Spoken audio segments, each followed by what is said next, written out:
Taglines, loglines, and hooks, grabbing your reader's attention.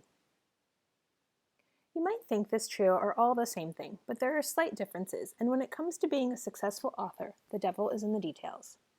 Taglines, loglines, and hooks defined. A tagline is a catchphrase used to describe your book. It's simple, snappy, and punchy.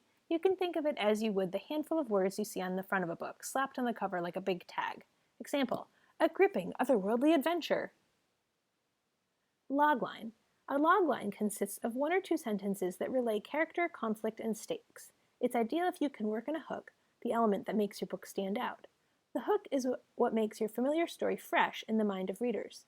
Two people falling in love is a story as old as time, but if they fall in love on another planet, again, not that unusual, but the hook is that they're space pirates. Logline format. Loglines are often written in a variation on one of these formats: character, descriptive, must, action, conflict, or else stakes will happen, plus hook. Character A plus character B, plus conflict, plus hook. And you can just plug in your particular details there. Loglines. What to avoid? It's best to avoid using the character's name in the logline. Instead, you can use a pronoun, he, she, or another word that describes him, her, such as baker, boxer, etc. Additionally, the stakes can be inferred and don't always have to be clearly stated. An example from one of my books. She's a baker, he's a boxer. Their businesses are side by side and completely incompatible. But are they? We have the character, which at the outset seem like two very opposite types of people. The conflict is that their businesses are incompatible, but the hook, the question, is are they compatible, and the reader will want to find out the answer. Loglines, reverse engineer. So how do you distill your 70,000 word masterpiece into a few lines or sentences? I find it's easiest to just write it all out into a first draft mess, then go backwards, drilling deeper and cutting out words each and every time until you get to the essence of your story. Logline creation step 1. You have the entire completed manuscript, the whole enchilada. It contains themes, promises, and a captivating plot. Logline creation step 2. Based on the MS, write an informal synopsis, a few sentences featuring the highlights of each chapter.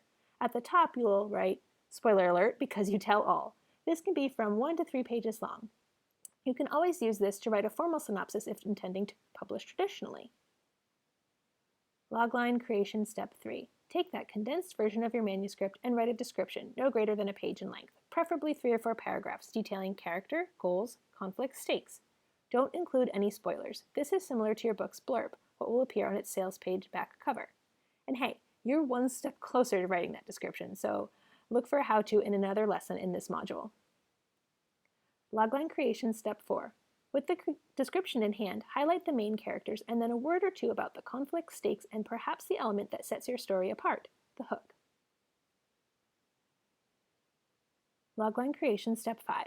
You have what you need now to craft it into a sentence that catches a reader's attention. You do this by making them ask a question they can only answer by reading the book.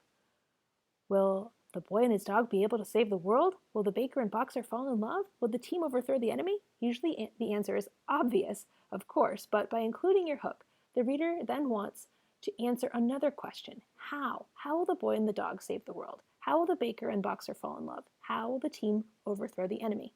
That is your story.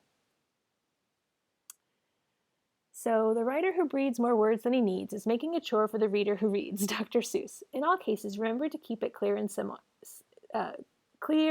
clean. Simple, intentional word choices are best, getting right to the point so the reader cannot swipe past your book.